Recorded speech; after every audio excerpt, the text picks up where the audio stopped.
Now let's start with breadth first search, or BFS. It explores the graph one layer at a time, always visiting the nearest vertices first. Let's look at one idea shown at 3 levels of detail, side by side. The left column is the plain concept. The middle column is the pseudocode. The right column is the real C code. First step, we mark a vertex visited the moment we discover it. In pseudocode, visited at V becomes true. In C, visited at V becomes 1.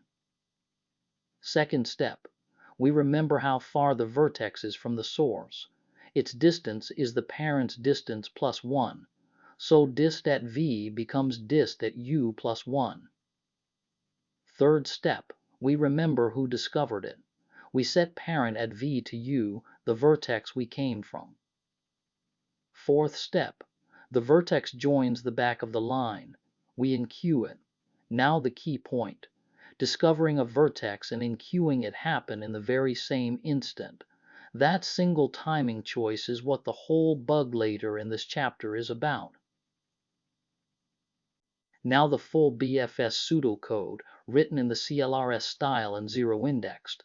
Q is a queue. Nil, read as null, marks a vertex with no parent. The first block sets up every vertex. For each vertex V, we mark visited at V as false. We set dist at V to infinity, and we set parent at V to null. Next, we set up the source. We mark visited at S as true. We set dist at S to 0, and we enqueue S. Notice we mark the source visited right as it enters the queue. Then the main loop runs while the queue is not empty. We dequeue a vertex U from the front. Then we look at each neighbor V in the adjacency list of U. Inside, we check one thing. If visited at V is false, we mark visited at V true. We set dist at V to dist at U plus 1. We set parent at V to U, and we enqueue V. Watch out for this one. You may want to mark a vertex visited when you dequeue it. That feels like the natural place. But before it ever reaches the front of the queue, every other neighbor enqueues it again, because it still looks unvisited to them. So mark it the instant you enqueue it. Then each vertex enters the queue exactly once. This is the chapter's main bug, and we come back to it in common mistakes. Your turn. Before the animation runs, try to predict the answer yourself. We run BFS from source 0 on this chapter's graph. These are the neighbor lists again. Remember, we scan each list in ascending order, smallest neighbor first. Here is the question. In what order are the 6 vertices dequeued? Pause the video and write down all 6 before you advance. Here is the answer. The order is 0, 1, 2, 3, 4, 5. Source 0 comes first. Then its neighbors 1 and 2 at distance 1. Then 3 and 4 at distance 2. Then 5 at distance 3. Nearest first, like a ripple spreading across a pond. Let's trace BFS from source 0, one dequeue at a time. First, the colors. Gray means a vertex is still undiscovered. Amber means it is in the queue, waiting for its turn. Green means we have dequeued it and are done. We start by putting the source, vertex 0, into the queue. Its distance is 0, since it is 0 steps from itself. The first table row shows the queue holds just 0, and the visit order so far is 0. Step 1. We dequeue vertex 0. It turns green, meaning we are done with it. Now we scan its neighbors 1 and 2. Both 1 and 2 are new, so we discover them. Each gets distance 1 and parent 0, and we enqueue both. The new row shows the queue is now 1 and 2, and the visit order grew to 0, 1, 2. Step 2. We dequeue vertex 1, which turns green. Its neighbor 0 is already visited, so we skip it. Its other neighbor 3 is new. Its distance is dist at 1 plus 1, which is 2, and its parent is 1. The queue is now 2 and 3. Step 3. We dequeue vertex 2, which turns green. Its neighbor 3 is already discovered, so we skip it. Its neighbor 4 is new, with distance 2 and parent 2. The queue is now 3 and 4. Step 4. We dequeue vertex 3, which turns green. Its neighbors 1 and 2 are already visited, so we skip them. Its neighbor 5 is new, with distance 3 and parent 3. Look down the distance column so far, 0, 1, 1, 2, 2, 3. It only climbs, never falls. Step 5. We dequeue vertex 4. All of its neighbors are already visited, so it adds nothing new. The queue holds just 5 now. Step 6. We dequeue vertex 5, and it also adds nothing new.